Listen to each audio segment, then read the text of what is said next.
are listening to the Voices of Western New York Artists internet broadcast. My name is Matthew LaChiusa, and I want to thank you for joining us here on show 110. Joining me on the broadcast are two of Buffalo theater's most recognizable faces. Of course, you won't see their faces, but you will hear from on show 110 Rick Lattimer, who is the co-artistic director for the Buffalo United Artists Theater Company, and one of the Voices co-hosts, poet, playwright extraordinaire Justin Karcher. It is that time of the year in Buffalo theater in which we celebrate theater excellence through the Artie Awards. Both Rick and Justin join us here on The Voices to chat about how the Artie Awards may influence the Buffalo theater mindset. Also up for discussion are grapes, yes, grapes, and the spirit of the times, and how it affects creativity and entertainment. More to follow. The Voices of Western New York Artists internet broadcast is sponsored by the Compass Performing Arts Factory and the American Repertory Theater of Western New York. Now let's get down to the interview with Justin Karcher and Rick Lattimer, recorded live from the Compass Performing Arts Factory. I am joined by co-artistic director Rick Lattimer of Buffalo United Artists. Buffalo United Artists. Also legendary actor. Nominated. Already nominated. But we'll get into that later, actually. So, and then to my right is the original gutter punk poet of Buffalo, New York, Justin Karcher. That's me. Hello, everybody. It's good to be back here on the Voices. So, by the way, we are recording live here at the Compass. The window is open to get air, so you're probably listeners will hear. I guarantee throughout the course of the night, a motorcycle. Fire truck will go by, and probably a crackhead or two screaming out the window. What else? That's what I'm waiting for. Some ramblings. Ramblings. So it's just Elmwood Avenue ambience. That's what we're going to hear tonight on The cry of an abandoned building. Crashing Down. Crashing down. No goal horn though, unfortunately. No goal horn. What is that reference to? The Sabres. Sabres. I know. I just wanted to. How you feel about that Sabre loss, sir? Wow.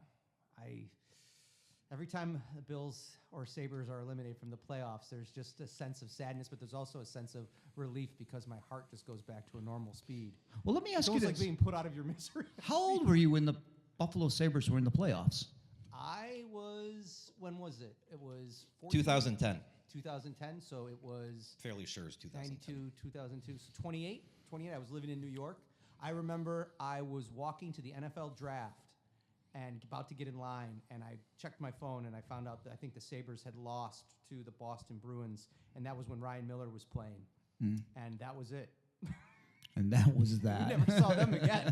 Or was it like, it was 2011 or 2012? Because 14 years, right? Yeah. Ago? Yeah, 14. I was in New York because I was thinking about getting like the direct TV package to watch the Sabres because it was right around that time where they were still competitive after the Drury-Briere Right. couple seasons. And how old were you?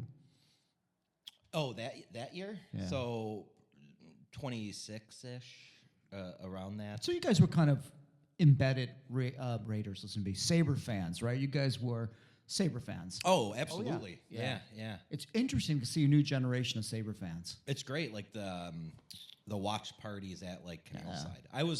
So when they made the playoffs, I had made it like a goal. I was like, man, I gotta relive some of my youth, and I was so excited to go to that watch party. Yeah, see, and then I kids, did right. it the first night, and then they zoomed in on the crowd, and I was like, oh man, they are all like 16, 17, 18-year-olds. Super good for the future. Right.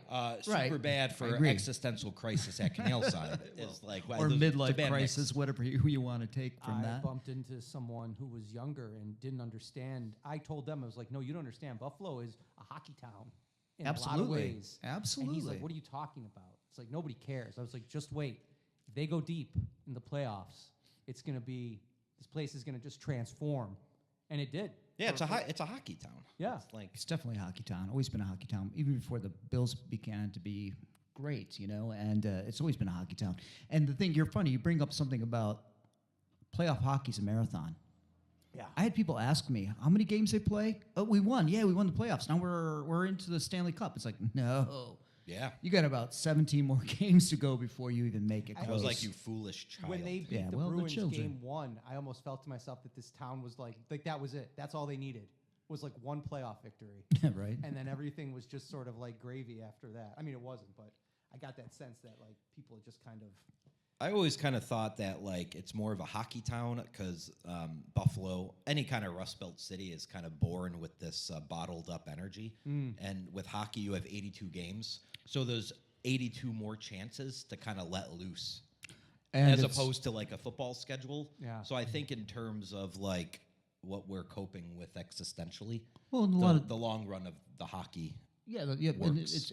we are most of these Rust Belt towns are in frozen areas, so Yeah. hockey's always been the sport to go to. You'll Well, get a right lot across- of like metaphors and gems because I work on ideas on this podcast. I'm like, I- Well, right I- across the street from love it, Canada love it. too. So it's it's a national rival. It's a national competition as well. Fuck the Leafs. All right, so this podcast comes about, what, 4 days away? Are we 4 days, 5 days away from the Arties? The Buffalo Theater, I guess, creme de la creme. June 8th. June 8th. Monday, June 8th. Monday, June 8th. And it is the pinnacle of Buffalo excellence. Now, disclaimer. This is going to be a fun one. I gotta just do that. I have to. So, first of all, people know me, know that it's a love-hate relationship with the Arties, right? One might say you're a little bit of a rabble rouser. Yeah, a little bit. So, but I don't have sour grapes either. All right? I am very respectful of the Arties. I've won 2 Arties, been nominated a couple shows. So it's not sour grapes. Nominated this season as well. Thank you very much. Same with this guy across from us. It's not, and I don't think any of us come from sour grapes if we talk about the Arties in a specific type of way. Rick's texting his agent right now about it. So that's my disclaimer. So it's not sour grapes if we're We talking come from about the grapes. Arties. Well, we do, actually. No sour grape. So the Arties are coming up in Buffalo, New York, and it's a great time to be in Buffalo Theater because it does celebrate our excellence. It's a community bonding event. It can be. It can be. Can be. And that's kind of the thing I've seen now over the past, and again, I've been in the Arties since electricity's been invented. And it's kind of become a little bit more of a angry type of thing. I've seen a lot more people get a little A little ugly. upset. A little upset, yeah. About losing. Or just in general about the upset. Arties. And it's gotten a little ugly. I mean, in fact, I saw a Facebook post from somebody. Is that the ambulance? I forgot the fire truck. Did I mention fire truck? Maybe not. Anyways, Bingo card. play your bingo on the podcast here. It seems that, and I saw this Facebook post today about somebody who was getting pissy about AI, using AI to promote your show or promote your nomination, yada yada, to people you're going to lose. And there's such a vitriol to it. And it's like, come on, dude, relax. It's the Arties #1, right? Yeah. I mean, are you saying there is a sort of toxicity to it? It's brought out, I think, a little bit more of that toxicity.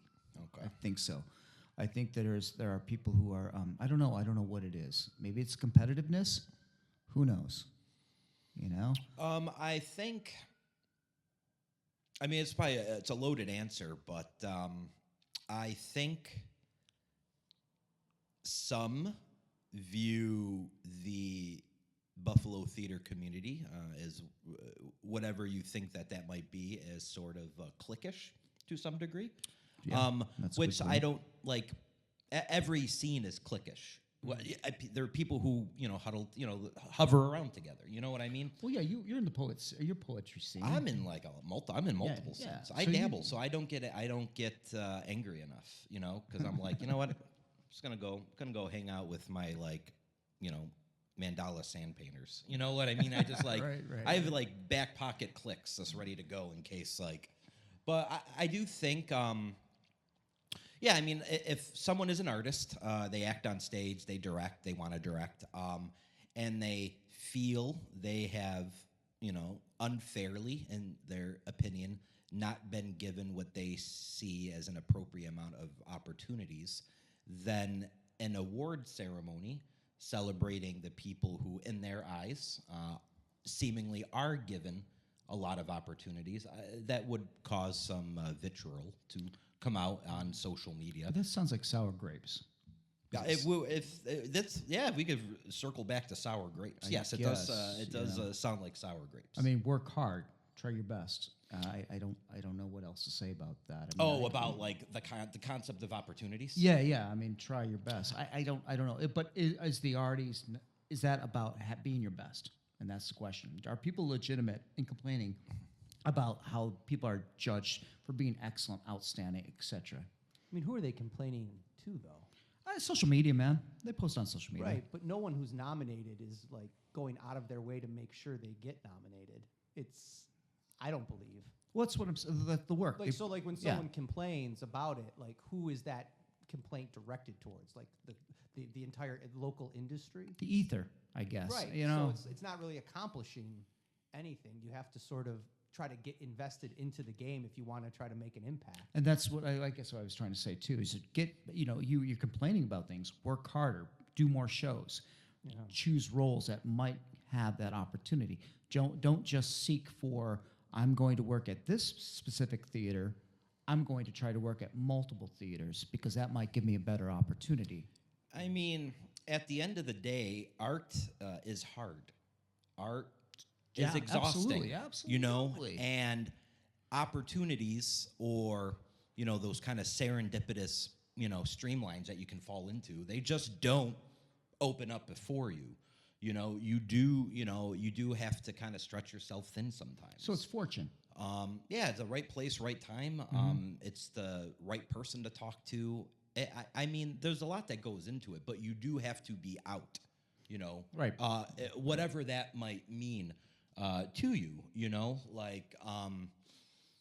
back in my more self-destructive days, that was, I would go just bar hop and hand out little handbills and I was Self-promotion. I hate to use the terms hustling, but you almost have to now in this day and age where there's no print media. you do. There's a lot. There's a lot going up against the artist.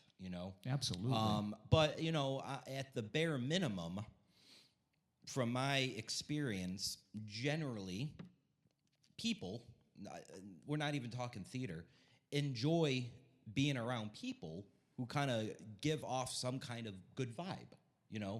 Some kind of joy, positivity, fun. It's a extremely cruel world with everything that's happening. Yeah. So you may not want to surround yourself with a certain type of energy. You know what I mean? I feel like I don't want to be discover joy. Because it's very difficult. I know it's very subjective. But yeah, I mean, I don't, I wouldn't want to go vibe out with people complaining about everything. Just do the art. Yeah, I mean, let your art speak for yourself. Yeah. That's complainers, get the hell out of here. We'll get back to the interview with Rick and Justin right after this. The Voices of Western New York Artists internet broadcast is sponsored by the Compass Performing Arts Factory and the American Repertory Theater of Western New York. In a store.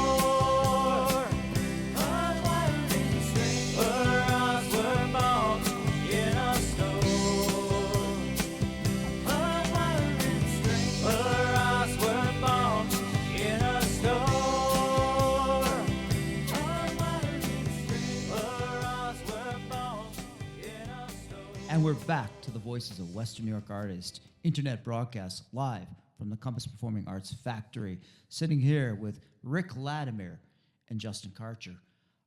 Interesting little conversation we had off the records, but let's return to this conversation. So the Artie Awards, and again, I guess it's the topic of our podcast for a little bit. Yeah, it seems like that's kind of it. It's that and grapes. But we'll talk maybe about grapes and I'm rap. going to keep bringing that You're up. getting so grapey. I focus on one of those. When I used to go golfing, we would golf right next to this golf course that had grapes, and we'd always reach over and just grab a few from the farmers. Don't ever do that. I grew up in grape country, and they spray that shit. So you got cancer now. Well, one or two grapes. Years ago. It doesn't matter. Years ago. We smelled them. Didn't know you were such a bad boy. I know. Sticking your while golfing, sticking your hand over the fence. Hey, you to pick get a your couple of hands grapes. off my cluster there, you. Like a bad boy Roman emperor or It something. is. Like Little Caligula over there. the golf cart. Get out of here. Let's go. That's his nickname, Caligula. Let's call him Caligula. Hey, Caligula. Hello. Little boots. Anyways, then we're back to the voices, and we were just talking about the joys of the Arties celebration, and what when you go to the Arties, do we have joy? Do we celebrate? And has there been sort of a drop off in that celebration? Are we putting too much on the glitz? Are we getting away from just, hey, we're all here hanging out, we're all here to have a drink or two, we're all here to just socialize and really and celebrate the fact that we got a pretty good community of theater here. Mm-hmm. You know, has there been somewhere a division, and is it going either way? If there's a division, I hope it doesn't go too far because we really got a good thing going, I think, with the theater community. that we have Absolutely. And the Arties. Yep. You know, I guess when it comes to the Artie Awards, as long as people just kind of keep it in context and like what it means, what it means, it doesn't, I think, you know, it was said really well the other day that there are so many outstanding contributions to the local theater scene, and not all of them can always be recognized. And I think as long as you keep that in mind, eventually your time will come at some point in one of the seasons, as long as you keep at it. I don't know what a lot of the younger generations feels about what the nomination means or what it would bring if you won, because I've seen it go both ways with a lot of people that we know. I know I've seen actors that have won awards and then haven't worked again for multiple years. Oh, yeah. And then I've seen it go the other way as well. So I guess in that sense, it doesn't mean one way or the other. Because again, you know, you could win an award but not be right for anything in a theater season, and that award's not going to get you just automatically cast in anything. Again, it's going to come down to what you can do. I mean, I think, ultimately, like, acknowledgement is important for any person to, like, survive and thrive just in life. And then as an artist, the idea of I see you and I see what you're doing is, you know, super important. And I think there probably needs to be a distinction between, like, acknowledgement and recognition, you know? That's what the Arties should serve to be. It does, though. Yeah. But it acknowledges it acknowledges that, yes, this community exists, and yes, everyone works hard to produce stuff and to create art, oftentimes not making any money, losing money on it. That's the and it's fun. It's the joy. Yeah. And I mean, what's the glitz part of it that people seem to want to connect to? Is it the idea that, like you just brought up, which is a great point, I'm getting this Artie Award, therefore I'm famous, I'm a star, I am great in Buffalo theater. You know, is that the glitz of it all that just detracts from the fun of it? You know, I mean, I can't say for sure that that's, you know, everyone, you know, that's like a person's reaction to winning that award. I think it's, like I said before, like this acknowledgement, you know, like that goes a long way. I mean, this acknowledgement in general, receiving a nom, winning the award, it goes such a long way at kind of improving self-worth or making people think that what they're doing means something. Right. I mean, I remember when I got a poem published in Art Voice when I was like 15, and I thought I was in like fucking top of the world. Right. Like I was like, this is what I worked on. Yeah. And it made a big difference. For me personally, it was like, I was like, I am going to keep on writing. And you hope that nominations, awards, photos, it encourages people to continue with their craft. It's validation, you right? know, it's not like, yes, it's not like prom queen, prom king. Right. It's about like it's the persistence and perseverance of the craft as a community. That's what the awards serve.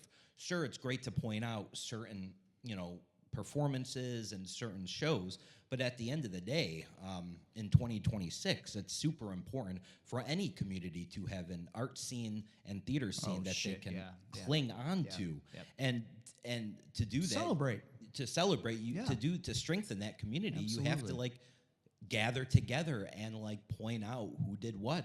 You know, I had the best eyes in high school.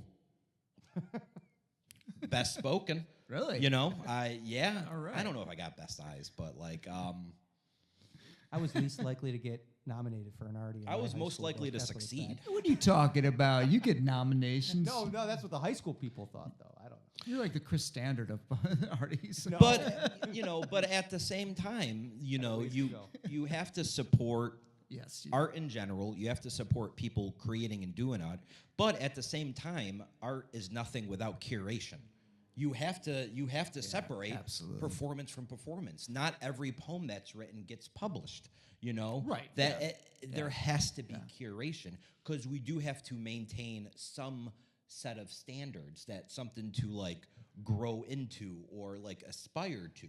It's not just, I can't like, and you may disagree with those standards. You know what I mean? Yeah, exactly. And that's like a separate exactly. like a separate conversation. Well, it's probably off the break, but I mean, curation could. You have to curate Cur- art. cur- is curating art subjective or objective, and what training do you have in order to make that work? That's my curation question. at its heart, if let's say view it in terms of picking poems for a magazine, it's subjective with objective intentions. We started You off know? Sure. talking about Makes sense. hockey and football, but there's a goal, right? Like I always thought to myself, like, what if there was no Super Bowl? What if there was no like playoffs and it was just 16 games where people just go and enjoyed competition, and then at the end that was it? What if there was no Arties? What if there was no celebration at the end? Would the theater scene still be as vibrant? Would it be more vibrant, less? I sometimes wonder, like, if there's no carrot at the end, what does that do to everyone's involvement and engagement? Some people may not ever interact with other people Yeah. in the same Well, community. I was just about to say it's a that, melting yeah. pot. I mean, there's a lot of people who I have no idea who they are, like at the Arties.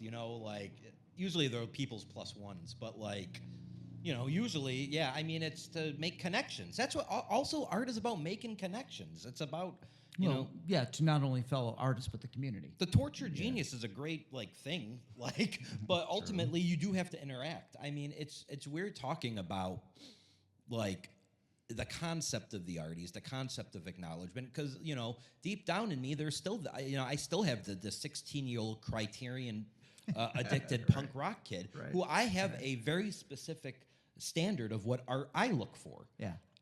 But I know for a fact that not everyone looks for that same thing. Not everyone wants to go to into some basement somewhere with 6 seats and a guy's like hitting himself with a tennis racket and it's a play about like late stage capitalism.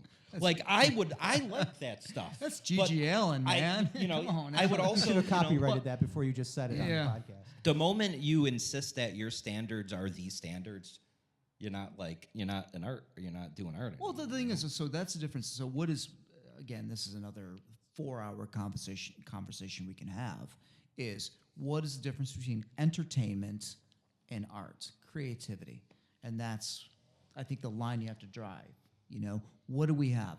Do you just keep putting on show after show and replicant theater just for the sake of entertainment, or are you actually doing something that's entertaining and creative? I mean, at the end of the day, it's like art, let's say, art that like transcends time and lifts the soul to like nirvana. That kind of art. Which could be the guy beating his head with a tennis racket. Correct. And then you have like entertainment, which is just meant for somebody to possibly forget about their day. They all stem from creativity. Creativity is responsible for both. All right. Who had a motorcycle on their bingo card? That's what I want to know. Good Hell's Angels there. But creativity kind of branches off into two things. We can have like art that Justin might be into, and then entertainment that someone else might be into. But they all stem from art. It's whether or not you're having grapes in a fruit salad or you're having the best kind of wine. It's like... And this is, I get you. And creativity is also is a core of that. And sometimes that creativity has a commercial appeal, popular appeal. I get that. It can transcend all different types. We're putting together our season for next year, and I was looking at it because I was just writing out the summaries of each show, and I go, oh, comedy, romantic comedy. And I'm like, For what reason? It wasn't anything conscious. Okay. It was just we found three productions, 3 shows that really spoke to us in different ways. And then when I was writing out the summaries, I go, oh, none of these are like dark, edgy, dramatic. And but that was just the way it came out. And it wasn't a question of whether we were trying to make art or trying to make entertainment. That was just the 3 choices that we made. And there's going to be a lot of good art in it. There's going to be a lot of good artistry that makes the entertainment. But it was like a subconscious decision, and maybe that has to deal with what's going on in the world. We just subconsciously picked lighter fare. Maybe. There's no question people want to laugh more. People want to be entertained more. Yeah. You know, the struggle to actually have to think, you know, is becoming, I think, a problem with creativity in the theater world. I mean, oftentimes the most highbrow, strange, experimental art, when enough people see it, turns into entertainment. You know what I mean? Both need to be marketed. Sure. Like, both are under the kind of throes of like the almighty dollar. You know, both need to be marketed. There's not like... Well, I'm sure, like when In the Heights came out, people are like, "What is this musical?" I don't. It's got hip hop. I don't. But it began to have an appeal and gain traction. Is that what you mean by that? Something along the lines of that? Yeah, I mean, there's like a very much like a duality, like to me. I mean, Okay. I understand the importance of turning something into things that somebody likes to like read and see, and that is its own form of like entertainment. Like it's like, I could write like 8 poems, during the course of a night. Okay. But like Right. some of it's like weird shit, but you have to like, there is a fine line to balance between the two, and I feel there's like the angsty artist kid in me that still believes 100% in those things, but I also understand the reality of the world that like there needs to be some common ground between everything to get people to see stuff. I just want people to see it. That's the end goal. We can debate what is entertainment, There's an element too, and this might be more in film where, and we don't really have this opportunity as much in theater because it's like it's here, it's now, and then it's gone forever in a lot of ways. But you see something generationally, something might come out, and a certain generation might just look at it as entertainment. But then 20 years go by, 40 years go by, and that generation that were children or not even alive for it look at it as something completely different. They might look at it as art. Whereas like the generation that was in their prime when it came out might just look at it as just frivolous entertainment. And I think sometimes it can change over the course of 50 years, 60 years. It just depends on where the culture goes, I guess, in certain ways. Well, and it begs the question, is art a zeitgeist? Does it reflect the spirit of the times? I don't know. What do you think? I would argue that art and entertainment are both that. They do reflect the times. Entertainment perhaps could be a parody of a zeitgeist. That's what I'm wondering. It depends how much respect we have for the zeitgeist. True. True. That's a couple of heady statements. I didn't think about that. I like that. I want that T-shirt. It really depends. I mean, like, Now it you have an depends how Artie we. outfit. I And a mean, t-shirt. there was once a time where like a bestseller was John Steinbeck and Fitzgerald. Now we look at those as like American classics. Yeah. Right. But like things change. It depends on like the zeitgeist that everyone kind of. Stephen King, Spirit, for example. right. Yeah. I just thought of him like The Shining when it came out. Oh, great horror novel. But in 100 years, is he one of like the great authors of the 20th century? Well, let's get back to that answer after this break, okay? Because this is interesting. Because, history will tell if it's art or entertainment. Yeah. Right back after this, the Voices of Western New York Artists internet broadcast live from the Compass Performing Arts Factory. The Voices of Western New York Artists internet broadcast is sponsored by the Compass Performing Arts Factory and the American Repertory Theater of Western New York.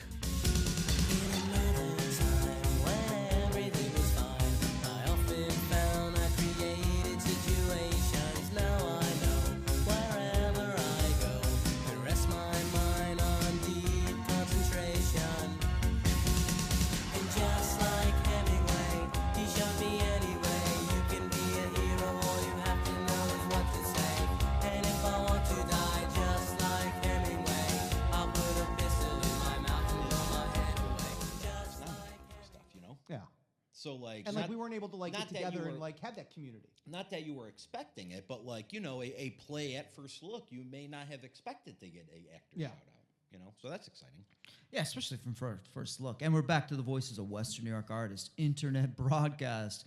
My name is Matthew LaChiusa. I'm sitting here with Justin Karcher Rick Lattimer. Thanks, guys, for joining us on this Hello. fine. I guess summer's here. Can we actually look out the The window air and see is something? chaotic and magical. Yeah. Someone I know There's a might fucking glow out consider it there, a though. powder keg. Oh, wow. Okay. It's 8:30. The sun is out. I'll take it. Yeah. Yeah, it's not raining. Knock on wood.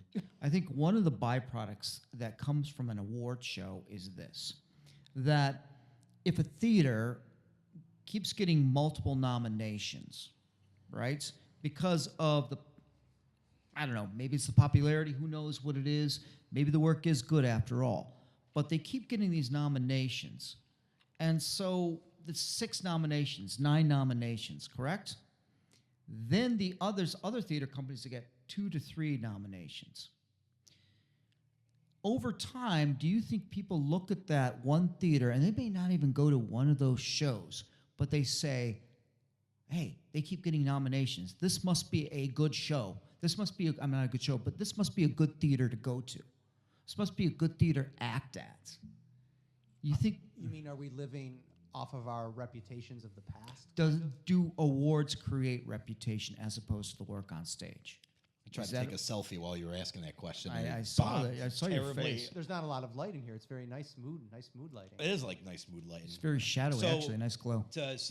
Do nominations create a reputation for the theater? Yes, company? it does. For me, I actually more say it has an effect on the artists who are getting nominated, because I think in a way like that speaks to like how open they are and how daring or how big their imaginations are.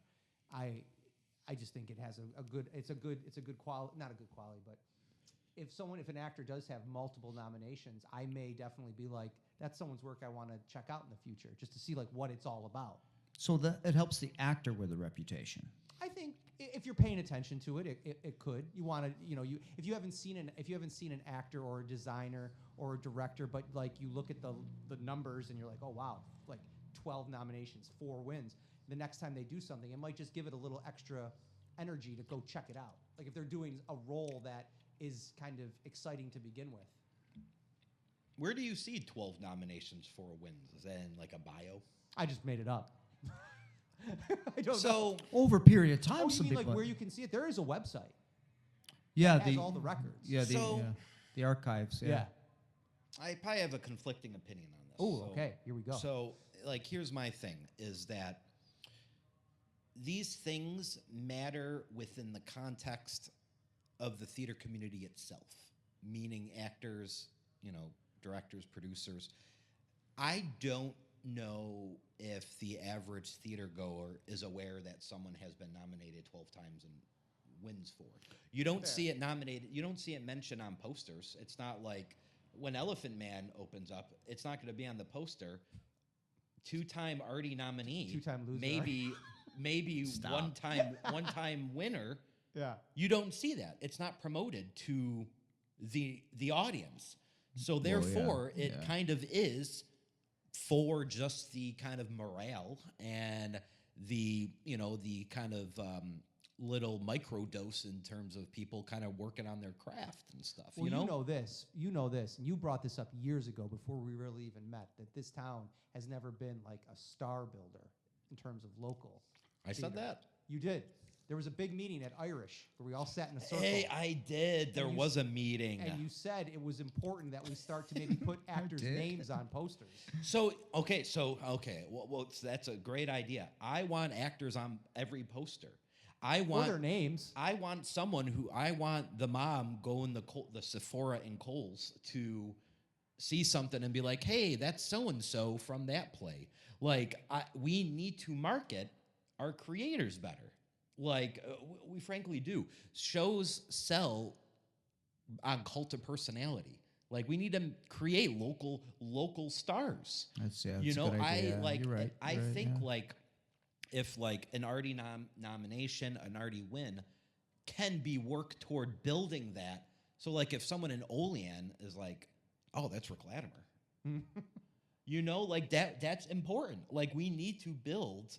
We need to create stars out of people. Hollywood does it all the time. Yeah, right? in the TV world does of it all the social time, media, yeah. like turn the actors into stars. I can recall when I worked with BUA right after college, before I moved to New York, and we did 2 shows almost back to back, and there was this older woman that would come in. She'd be like, "You were so nice," and I was like, "I've watched you through your college and this." I didn't know who this woman was at all, but for some reason, like she followed, like what was going on with certain people, and you know, it definitely would, I think, be a good idea to try to do that locally, but it doesn't seem like everyone would be on board for that, because maybe that seems like you're favoriting one person over another, where this has a much more like community vibe, where we're all sort of like in it.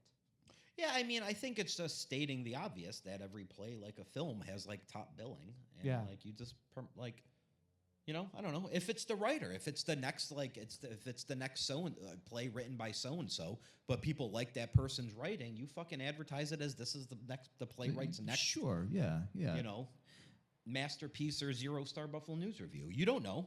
Like I feel like we just have to become a factory of producing artists and stars.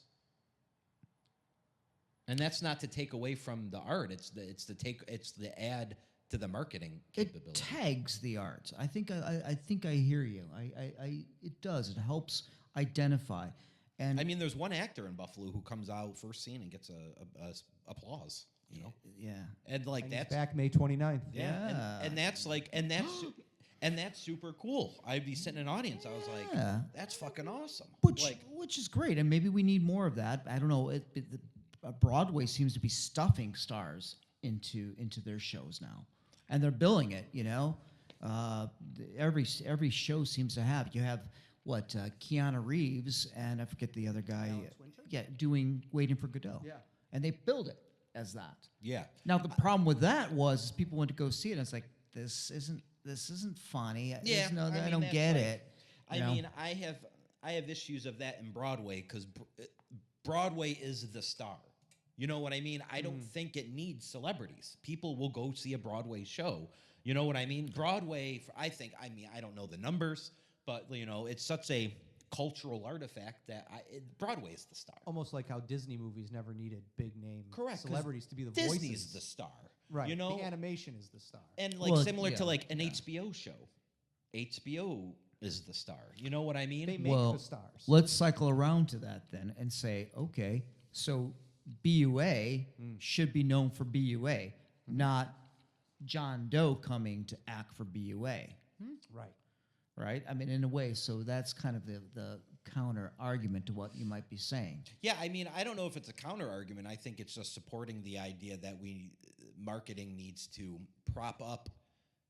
The theater can be the star, an actor can be the star, the writer can be the star. We just need to do more work in terms of propping something up so it gives that some kind of, you know, star quality, some mystique. There are many theaters in town that have like a troupe, like an acting troupe. Company, several of them. Yeah, company. And, you know, like you kind of know who their troupe is and what they bring, and that's one thing. Like we know.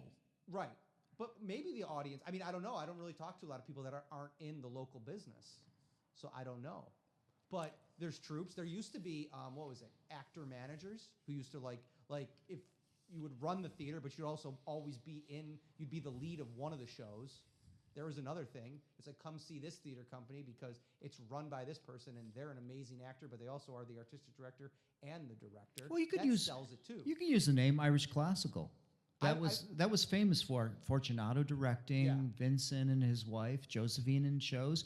People used to come just for that, Irish Classical. And know at Irish Classical, I'm going to see this, I'm going to see that actor, and it's going to be directed by this person. Right. You know, but so that maybe was there's a combination. That was the hook, wasn't it? I mean, I moved away for a lot of the early 2000s, so I wasn't really involved with a lot of it. But that was the hook for me. I mean, when I was like a college kid, like I knew everything at Irish. I wasn't really a theater kid, but I knew there's something special here. You know what I mean? Just it propped, and then maybe that goes again back to your point about like print media, like no alt weeklies, no, because Art Voice always used to have like sometimes like a cool theater photo.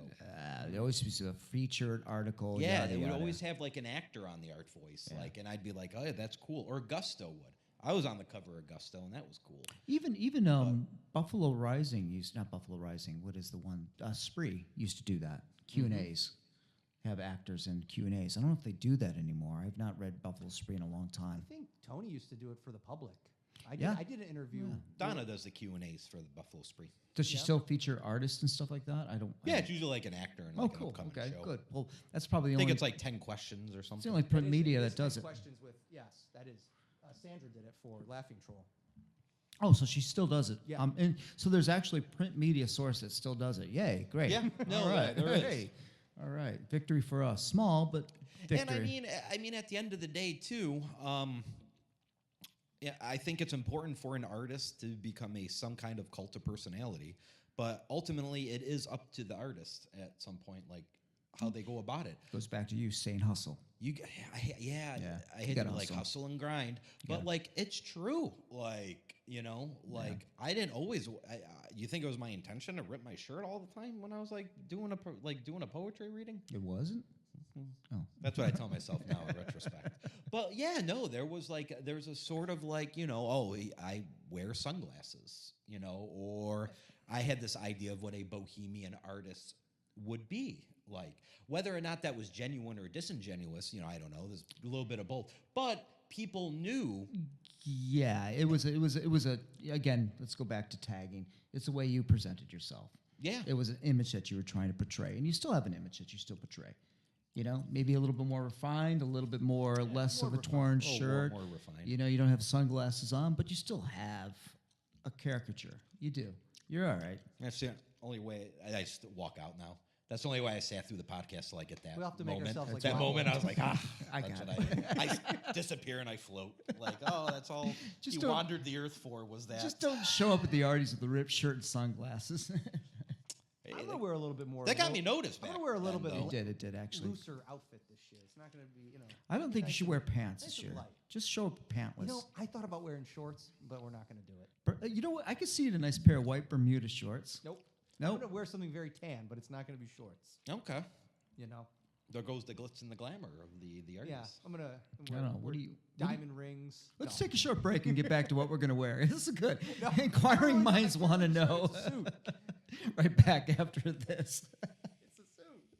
So my issue, if we go to the glitz and the glamour, so whenever I would look at art movements in the past, like I would look at like, it'd be like Jimmy Stewart or something. Like, oh, that's Jimmy Stewart talking to that actress at like a diner. The Voices of Western New York Artists internet broadcast is sponsored by the Compass Performing Arts Factory and the American Repertory Theater of Western New York.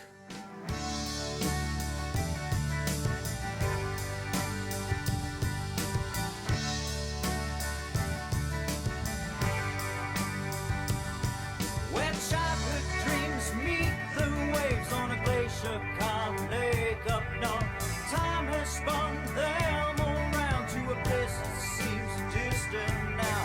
Our time, their time, never to act for fun. Our time, their time, never to act for fun. Carnival, midway spot, sights to see them only.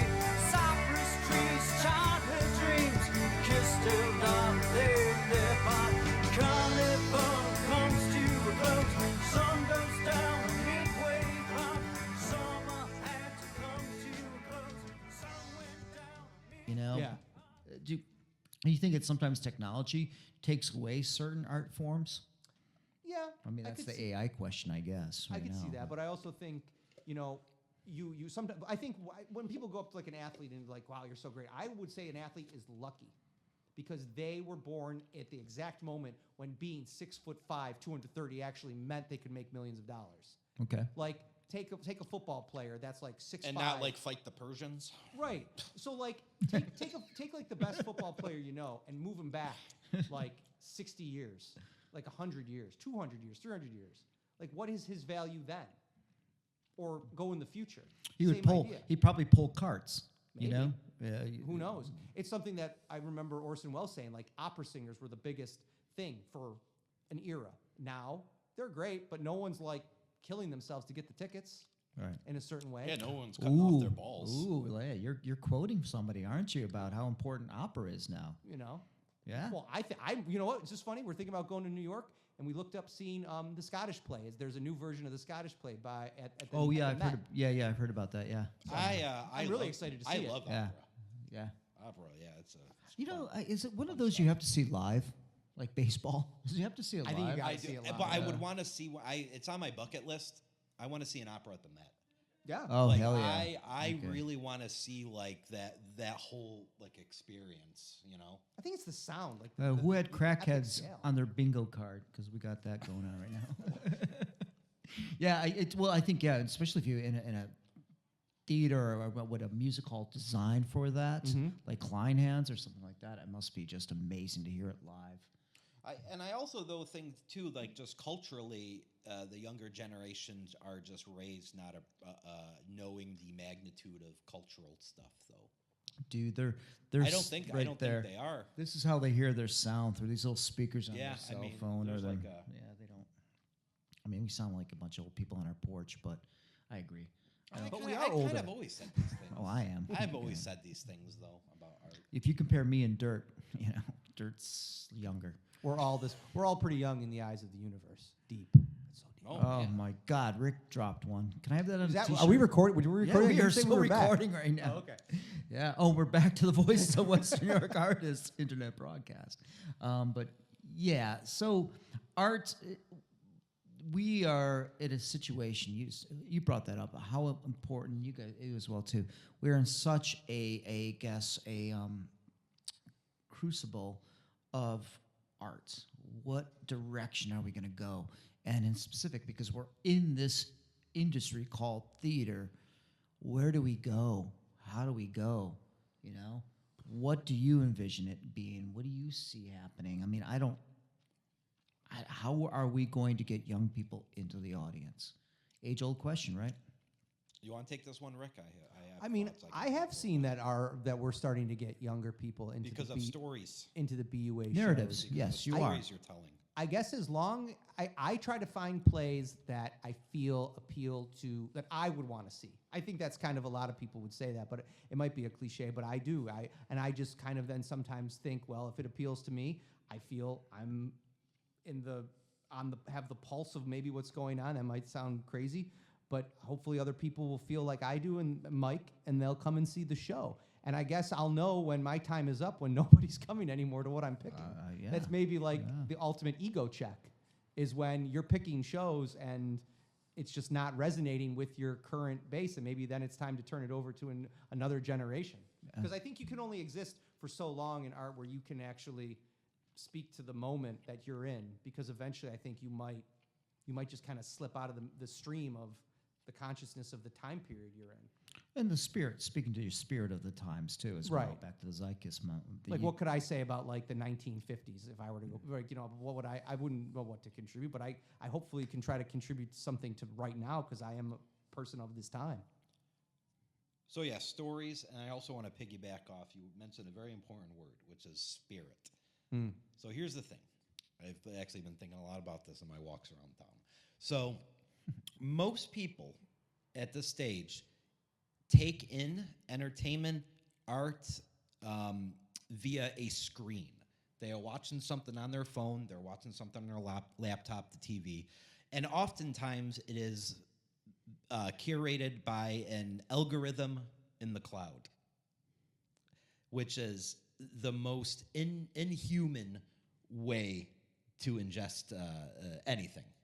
So follow me on this. So I got you, what does theater offer that all of these things do not?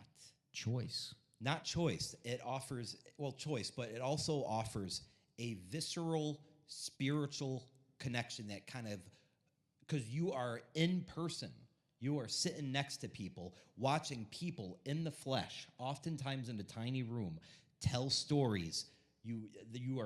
All of you are breathing the same air. You feel that intensity. It is along with like an open mic, a absolute callback to the essence of humanity, which is stories around a campfire, and that sweaty, kind of dark, tiny room, or maybe a big room, but like regardless, it is a spiritual experience when it's on, it is a spiritual experience. That is what theater offers different than streaming Euphoria on your phone. It brings flesh and blood together. And I would promote and I would market theater using kind of that idea. It is visceral, it is primordial, and like it is meant to be experienced live.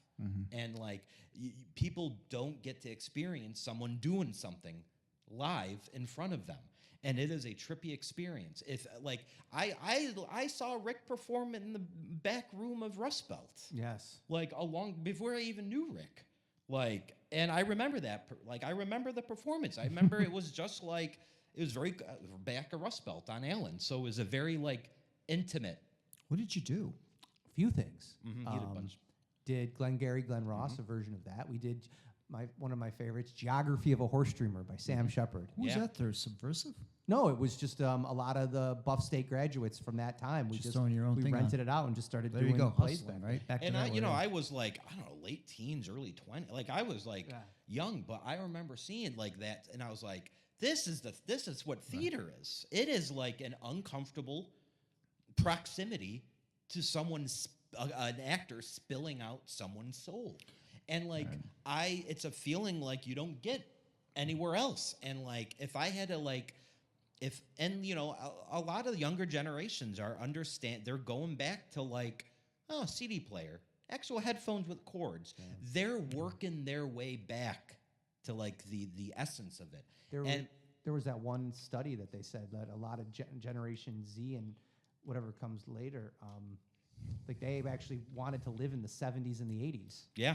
When it was less electronic. Tangible. It's something you hold. And like if I had a market, if I like started a theater company tomorrow, I would go double down on like the spiritual aspect of it. And like whether or not we're gonna pack the houses is another matter. But like if you give it enough time, it's like, yeah, I wanna sit around a fire again. I want that feeling of someone telling me a story. Right, and I don't think there's any other art form. I mean, we talked about opera, we talked about dance and all that, but I don't think there's any other art medium that is so organic than theater. Mm-hmm. And there's actually studies. You bring this up. There are actual studies that show that the audience members start syncopating their heartbeats and breathing to the actors on stage, and there's actually a physical interaction, a synchronicity between the audience and actors on stage. Yeah, and it's you don't like, find it in any other medium form. And that moment, like form. it could be an open mic and someone does a poem and you can hear a fucking pin drop. Yeah, and you've been an actor, you know that feeling, right? When they're sitting on the edge of their seat and It's good to, definitely. And then like even like R.I.P. But like Chris Standards would sweat a lot. And I wouldn't, I would look and I would like see those beads of sweat, and I'm like, man, he's fucking throwing himself into that, and like that's something you don't see on like a phone, And I think we need to bring that kind of connection. Like that's one of the strengths of theater has that like a lot of these other mediums don't, especially in Buffalo, because it's not like I'm gonna, there's live music. That's a whole other, that same kind of concept. I think music hits you more. I think there's more of a sensory thing. You hear, you feel music. You hear the bass beat. I think theater's one of those more. You're listening, and like you said, you smell, you hear, you see, and I think that's more of a. It's like a pagan Gnostic kind of ritual, it really man. Is. And like it really that's is. like. You give into I've it. also kind of been on like a woo-woo kick lately, and I feel pretty good. What's a woo-woo take? I mean, I wouldn't refer to it as woo-woo, but like I don't know, you do like little synchronicities, or you notice that like the air feels different, or like a song comes on your shuffle that you were thinking about, like just these little things. Serendipity, kind of. Is that? Yeah, it's like a very serendipitous kind of thing. Like I'm kind of like. Art for me has always been like that. It's been protest, but it's also been a form of like expressing spirituality and community. And most shows, I see a lot of shows, but most of the shows that I don't feel any of that spiritual connection with, it always just falls flat. I can see like a play that is maybe objectively sloppy, acting, all that stuff. But if I feel like there is a moment of like spirituality and there's a sense of rawness in it, I will always remember that over something that's polished and. It's interesting, yeah. And that's You just take me, you know. and That's you- why I remember. I can't even remember like.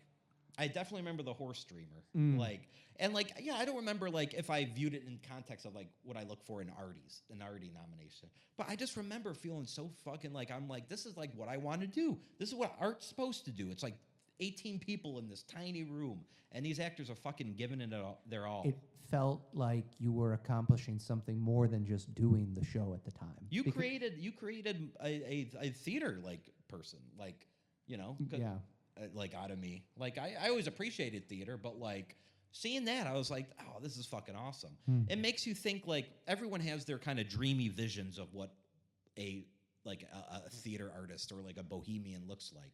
But like, man, back room of a bookstore, yeah. an Allentown, Yeah.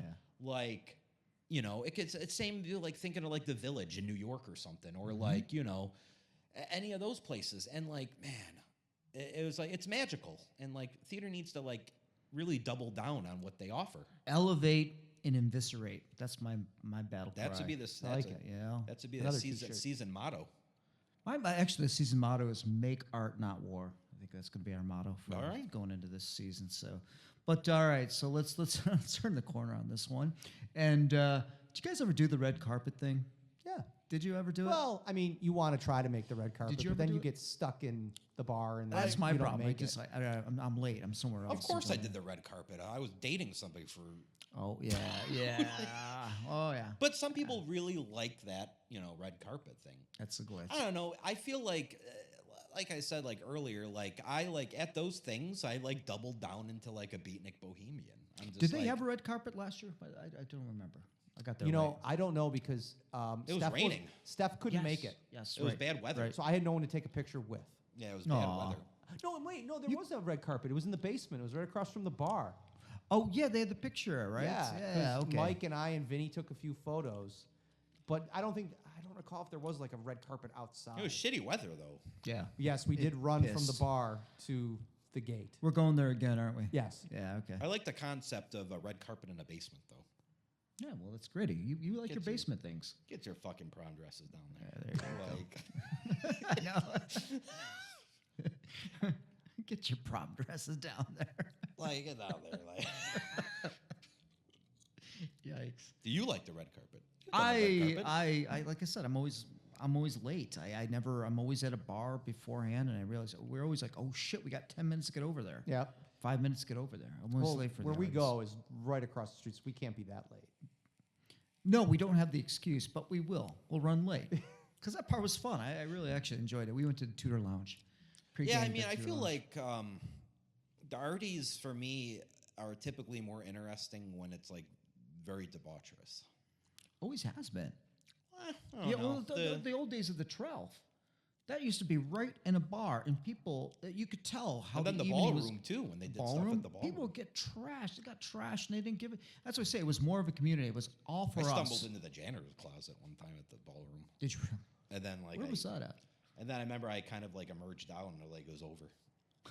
I think Did you each, pass out in there? each arty kind of brings with it, like what do you have to possibly do at that arty, which determines how the night goes. in a It's lot of kinda ways. like- if you have to present, then maybe you don't want to take it a little easy. If you have to possibly go up there and give a speech after accepting an award, you might want to take it easy. I'm in the field where we should drop Molly and just go one arty award. Just I'm like all about like you know, By the time know. you went up there to speak last year, I was pretty much in the bag. I was So too. I don't recall a lot of it. I don't either. it's like I'm all about like self improvement and like spiritual growth, whatever that looks like. But man, Arties, I want artists to be the worst versions of themselves. Oh my god. I really do, man. Well, that's what alcohol and drugs do. They I kind of want strip that veneer I want off. complaining. I want passion. Oh, so you do like that? Okay. I like it in person. So I like it in the flesh and the blood. Like not on Facebook. yeah. Okay, You challenged okay. me to a fist fight the one. So I wait a minute. remember that. So if somebody wins and goes up there and I goes, changed a yeah, couple I totally fist fights. deserve this. I was better than Yeah, all the winner other lifetime, nominees. And then people start heckling that guy after he says that. That's what you're there for? yeah, I kind of want. Yeah, I don't know. No, he calls bullshit. Karcher calls the bullshit. He'd probably call bullshit, won't you? Yeah. Hand out some In your younger tomatoes. days, you Sneak them did. in. I don't know if you do that now. Would you do that now? Call bullshit? Somebody gives a speech, you're like, that's bullshit. Would you do that? Would you? I don't know. I feel like I've come to the point where I probably could do that, and like no one was like, "Huh, all right." True. You know what I mean? Or they Like, laugh at you. Oh, you're being funny. You gonna write a poem about me now? it's always my strength. You don't like it that it's safe and clean now. You want it to. You want something to go off the See, rails. now you've gone full circle with No, this. see, it's weird. I mean, but like, there's a part of me that I want like mimes on tricycles running. Like, I want it like very debaucherous, and like I just do. How do you feel about speeches that just go on and on? Put them up against the wall. For starters, I mean, I'd prefer no speeches. Just thank you. No, I wouldn't. I think just like PowerPoint and the awards get through the. You have to thank the people that got you there. You have to. You really do. You got to thank the cast. You got to thank this person. You have to give thanks. My to favorite people. moment of the Arties, one of my favorite moments ever, is when for best newcomer, the debut like certificate. Those are fun. Oh yeah, Like they a- don't do those anymore, do a they? dog one. Right. And I remember, Right, I remember right. a particular actor. I'm Right. not gonna say who, but they were like, "What does it fucking matter? Giving awards to dogs." I think I know what you're talking about. I think I know what you're talking about. know, but- The tone And then- that you brought up, I think I And know then what the you're talking other, about. I remember the other time. The other time, I remember the other time I was in the bathroom. Someone had just gotten a debut certificate, and it was like running out of paper towels. And they And they used the debut certificate to dry their hands and then threw it in the garbage. Yikes. Come on. It was fucking, I was like, whoa. And are they now? Did we work with them? They're still cooking. Oh, okay. Both of these people are still cooking. It's kind of like one of those. You know, It's kinda off record, I think I know who you're talking about. just like The first one super, person. Yeah, it's just super interesting. But yeah, I kind of want like just like, I always used to want like just, hey, random makeouts. Like Well, just like, that's- I want like just. Well, that's what happens when it used to be in a drunken place, like the Trout. People used to do that. I mean, hooking up with the Arties was a thing you did, and it no longer happens. I don't know. Maybe it's because it's more controlled. There's maybe a different generation. I woke up in the suite at a hotel the one time. Wow. Yeah, I And woke up somewhere where I wasn't supposed And to I wake up. and the hot tub Yikes. and the hot tub Not was- anyone. No, the just hot in tub my was car. half filled. The hot tub was half filled. With water Well, or yeah. people. Water. Oh, okay. And you don't remember at all.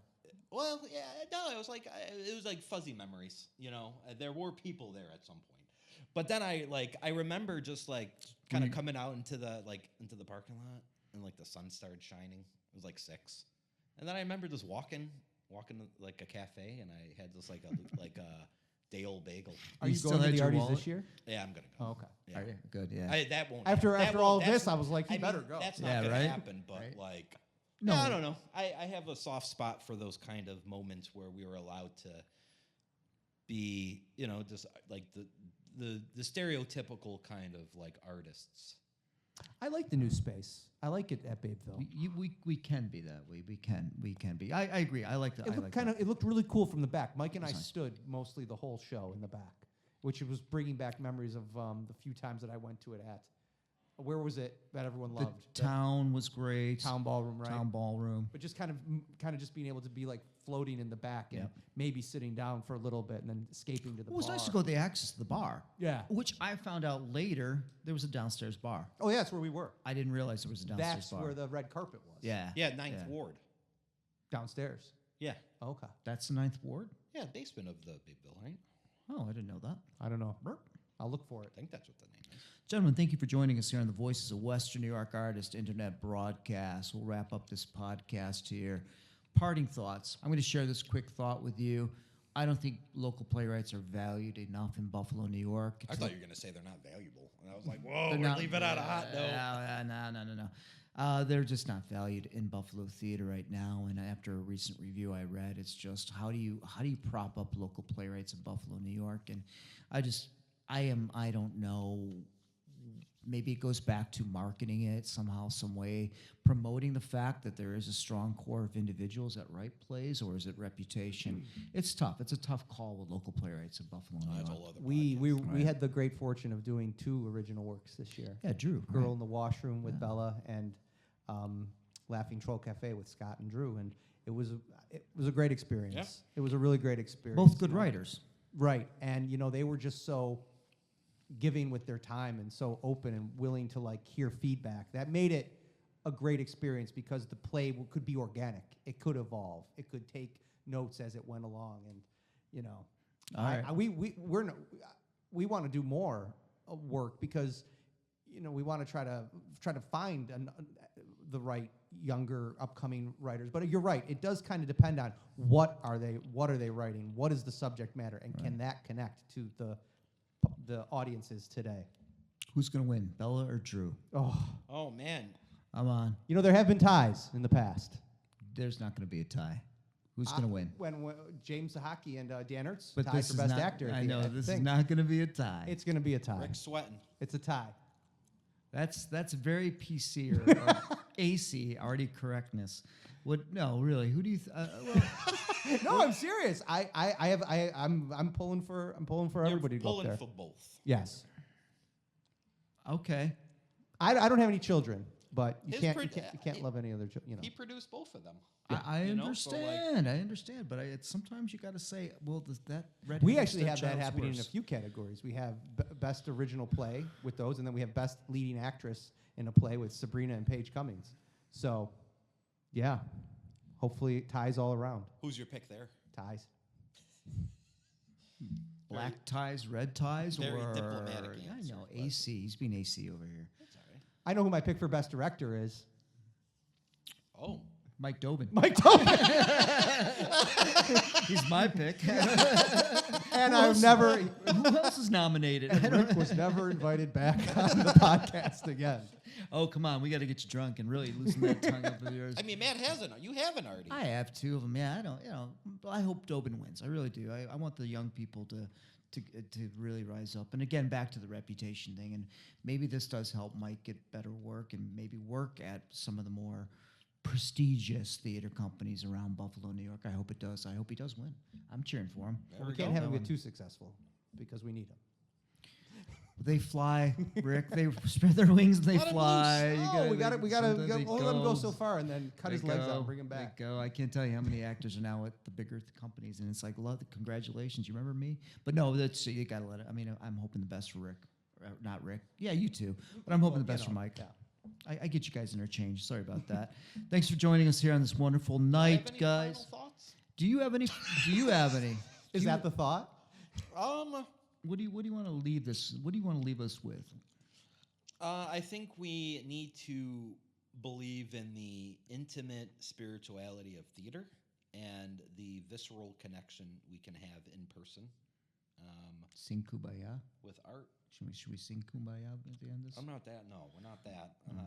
I'm talking. Yeah. I know you I'm are. gonna leave tonight thinking 'cause Justin wants find us it to have ironic. You Wicker just Man got at the let's Arties. just fucking tear it down. Let's burn it up. And sometimes self-destruction also has Midsommar at the Arties. sometimes that's can what have you the want? best intention. I know.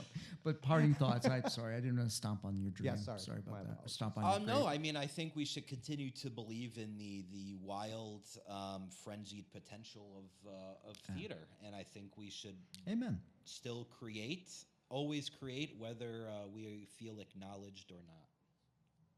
Amen. Right on. Right on. All right, guys. I'll see you at the Arties on the red carpet, or no? I'll be downstairs Bermuda drinking, shorts or what? What are you gonna be doing? What's your outfit? Wearing like a Hawaiian shirt, red and white, with like a tan suit and then a neckerchief, and I got these nice kind of like orange tinted sunglasses. Seriously? Yeah. Okay. What about you? Prom dress in the basement. Come on down here, ladies. Get your prom dress down, yeah? I don't know. I don't know. I'm thinking I'm feeling the punk vibe, but we'll see. We got to figure out where we're going after. Yeah, bingo card. Where are we going afterwards? What's the bingo card? Mothers? Can we all fit in Mothers? Somebody else said that too. I don't think 26. Oh yeah, can that fit us? maybe not everybody. Well, no, if it's nice. Because I remember, like, sometimes Q would be the popular place back. Yeah. We would always Yeah. go If to it's Q. nice outside, we can, because 26 has that outdoor section. A big outdoor section. And if it's nice outside, we can all hang outside. Okay. Yeah. So it's either because Mother's also has outdoors too. Yeah. We can take 42 might actually stay open late for once. Yeah. I want to be outside if it's nice out for the most part. Yeah, me too. Because I agree. we've been And Mother's indoors. does have that outdoor area. Well, let's not give Matinee a chance. They might pull off something. I hope Maybe so. the food trucks. God I would bless 'em. like. God We should bless 'em. just go on the grassy rubble of the pink. Just kind of gather Just there all- and have visceral debaucherous connections. Oh my goodness! And wake up in hotel rooms. I better drink my Red Bull that night. Is that what it Load takes? up on that sugar-free Red It's Bull. got caffeine. It's got 200 milligrams of caffeine. I think. All right, that's it. That's it. Now it's done. I want to smoke a cigar. Let me check with Dolan.